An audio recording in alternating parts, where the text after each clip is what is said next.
5:47 a.m., Arabian Sea, July 6, 2025. While most of America was asleep, something happened on the other side of the world that would rewrite the rules of modern naval warfare. And I'm not talking about some Hollywood fantasy.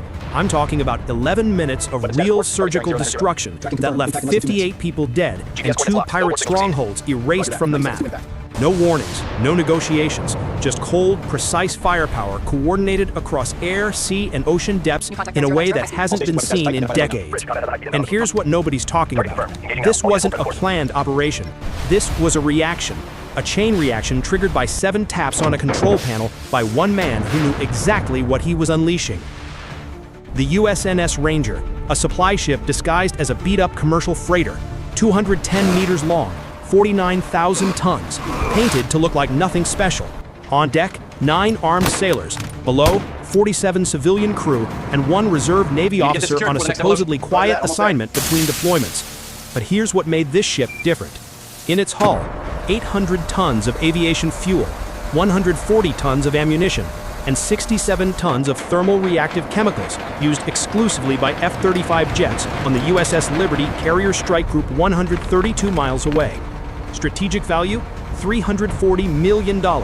Tactical value, irreplaceable within 72 hours. This was the invisible lifeline of an entire naval strike group, and nobody was supposed to know it existed. But someone did. At 5:48 a.m., 17 speedboats appeared like wolves, Yamaha 300 horsepower engines screaming, 130 Somali pirates armed with heavy machine guns, AK-47s, and RPG launchers, black striped flags flying, war horns blaring. 90 seconds later, grappling hooks hit the deck. 14 men swarmed aboard like insects. The first crewman was shot defending fuel compartment 4. The 23-year-old seaman took a round through the chest at the auxiliary bridge. Blood pooled on the deck. Survivors were herded into the midship cabin, hands bound with rope. One pirate stood on a container, waving an RPG like a king's scepter, shouting in broken English, $10 million or we blow it all up. For a moment, it looked like they'd won, but they didn't know one thing. Captain Carson Doyle wasn't tied up. 47 years old, Afghanistan veteran. Before the pirates spotted him, Doyle slipped into the technical compartment and tapped a control panel 7 times in a specific sequence. Code 72 Delta, the Silent Hunter Protocol. Nobody on that ship knew this code existed except 2 people in the entire U.S. Navy, the programmer who designed it and the operator waiting 22 nautical miles away, deep underwater inside a Virginia-class nuclear submarine running in full silent mode. At 5:49 a.m., as the pirates pried open containers, an underwater sonar array picked up a short laser pulse transmitted directly through the water. On the command screen of the USS Colorado, submarine hull number SSN 788, a message appeared. Supply chain compromised. Critical asset Alpha priority. Initiate immediate response. Commander Gordon Rice didn't speak. He raised one hand and made a sharp cutting motion. 2 vertical launch tubes opened beneath the surface. They released 2 reconnaissance drones called Nightfish, skimming the water invisible to radar. 30 seconds later, they beamed back images. 17 speedboats, 4 with fuel drums, 2 with fixed RPG mounts, 1 command boat with a stolen Starlink dish. Data instantly relayed to the USS Liberty, less than 140 kilometers away. On the Liberty's deck, 3 Seahawk helicopters powered up, 28 SEAL Team 6 operators geared up. The order was clear: Operation Hammer Leaf. Thermal reactive compounds on board. Any mistake erases everything within 2 miles. You have 11 minutes. At 6:05, the first helo lifted off toward the rising sun. Meanwhile, USS Colorado launched a sonar jammer mimicking carrier engine noise to deceive enemy reconnaissance. On the Ranger, pirates grew uneasy. Satellite signals jammed. Screens turned to static. One shouted in Somali that something was wrong. Too late. At exactly 6:12 a.m., 3 helicopters screamed out of the sky. No lights, no sirens, just fast ropes dropping and 28 SEALs hitting the deck like ghosts. 11 seconds. That's how long it took for the first team to secure the corridor behind the bridge. 2 pirates dropped from rubber bullets designed to incapacitate without immediate kill shots. The second team stormed the hold where hostages were kept. A stun grenade detonated like thunder. 3 guards collapsed, blood streaming from noses and ears due to sonic pressure. The third team didn't even board the Ranger. They rappelled straight onto a pirate boat, planted signal jammers, and stripped a fuel drum being prepped for transport. 3 minutes, 9 pirates subdued, 2 killed, 6 jumped overboard and were netted by the USS Colorado, now half-surfaced nearby like a silent predator waiting in ambush. But the assault wasn't finished. From 15,000 feet above, an MQ-9 Reaper drone that had been circling, invisible and patient, switched to combat mode. Under its belly, 2 Hellfire missiles and 1 GBU-12 laser-guided bomb. Target, a pirate base 16 kilometers inland. Tents, fuel depots, communication tower, weapons sheds sprawled across a rocky Somali shore. Nobody there suspected a thing. 6:17 a.m. First Hellfire struck the communication station. Small explosion, precise. 6:18. The GBU-12 pierced the fuel depot roof. Massive fireball erupted. Flame shot 50 meters high. 6:19. Second Hellfire obliterated the weapons cache in a blinding white flash that lit up the entire coastline for 3 seconds before silence returned. The base was gone, erased, as if it never existed. Back on the Ranger, Lieutenant Mick Turner entered the main bridge, confirming system control.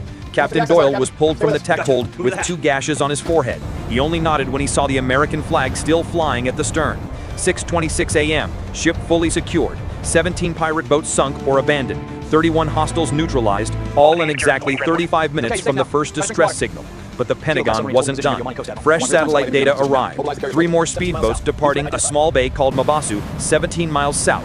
They weren't alone. They were escorted by a large converted fishing trawler, a mothership equipped with satellite comms, shortwave radar, and armored hull plating. Intelligence had tracked this vessel for weeks, suspected ties to arms networks in Yemen, now heading straight for the attack site. The order came at 6:33. No boat leaves this sea. Action window 11 minutes. USS Colorado at 70 meters depth readied 2 Mark 48 torpedo tubes, not aimed at the small boats, aimed at the mothership, the fleet's command hub. On the tactical screen, the combat officer pointed at the digital map. We split targets, torpedoes from below, air from above, no time to react. 6:36.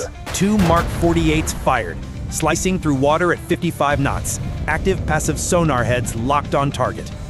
At 15,000 feet, 2 FA-18 Super Hornets from the Liberty circled in radar silent mode. Under each wing, GBU-54 bombs and AGM-114 Hellfire missiles. On the mothership's deck, men smoked, checked gear, waved at escort boats like heading for another easy raid. They suspected nothing. 6:39.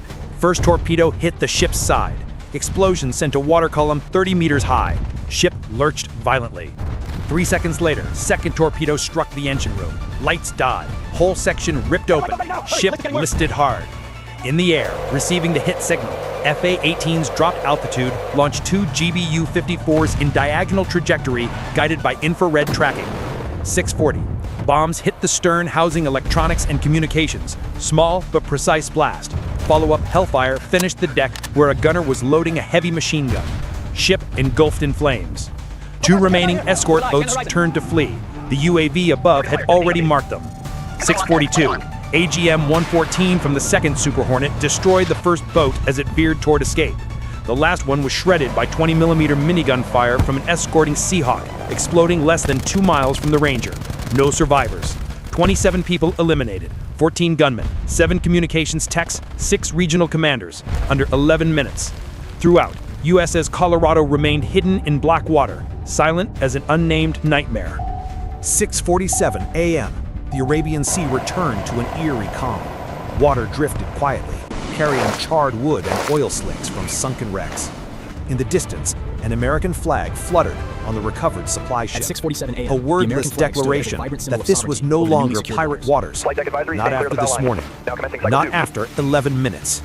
On the USS Liberty's deck, Rear Admiral Peter Slocum stood before the tactical screen. UAVs still circled, collecting imagery. The young officer whispered, "Mabasu target non-operational." Another added, "No heat signatures remain. Area is now a white zone." We believe it was a localized jamming Clapped. sequence, Admiral. Nobody cheered. No heat signatures This remain. wasn't a Area is a white zone. cinematic Target victory. confirmed, non-operational. It was clinical, emotionless, necessary punishment. On the Ranger, rescued crew received You're ice safe now. packs Just try to and relax. That IV cut isn't too drips deep. in the medical I appreciate bay. No further deaths after the Hold still. counterattack. Securing the tape now. But their eyes, Try to relax. The course will be especially back shortly to check Captain on that. Doyle's, held something numbers couldn't express. They knew they'd crossed the thin line between survival and total obliteration. On international military vessel channels, just changed course. It's initial heading directly for the reports exclusion began zone. Alert the leaking. Fifth Fleet. A Confirm commercial deviation. satellite image showed the pirate base Control readings reduced to confirmed. ash Target and status smoke. neutralized. A Singapore shipping Close firm strike sent assessment now. urgent notice. Unidentified small vessel activity off Somalia dropped to 0 in the last 4 hours, first time in 7 months. Ports from Oman to Kenya received temporary reduced piracy risk alerts. A London maritime insurer began adjusting premiums for ships crossing the Gulf of Aden. But on the Somali coast, no news was needed. Radio posts went silent. Wooden docks abandoned. Children stopped running to wave at passing boats. Every remaining skiff, legal or not, was pulled ashore and covered with tarps, as if hiding guilt. The silence lingered, as if the sun had risen on a sea stripped of sound. At noon, a brief statement from U.S. Central Command reached global media. When an armed group attacks the logistical nerve of the U.S. Navy, response is not a choice, it's instinct. We will not negotiate on security. It wasn't a declaration of war. It was a statement of absolute sovereignty over every gallon of fuel, every chemical crate, every link in the supply chain, the small things that keep a global fleet running. And a warning, anyone targeting that chain was opening the door to their own destruction. That afternoon, a SEAL from the assault team was asked by a reporter, "Do you think they'll come back?" He looked at the sea, not arrogant, just factual. They won't have anything to come back to. And they didn't. This morning's operation wasn't just about crushing a piracy attempt. It was a lesson, a reminder that in modern warfare, guns don't grant power, because there are things beneath the sea, silent and signalless, that change the world when they surface. That's what the pirates never saw until it was too late. Operation Phantom Strike, 11 minutes, 47 seconds. Total target elimination. U.S. casualties after counterattack, 0. That's how a superpower fights. Not with noise, not with warnings. Just data, coordinates, and silence. If you believe in strategy over noise, hit subscribe for more untold stories like this. Thanks for watching, and I'll see you in the next one, where silence speaks loudest.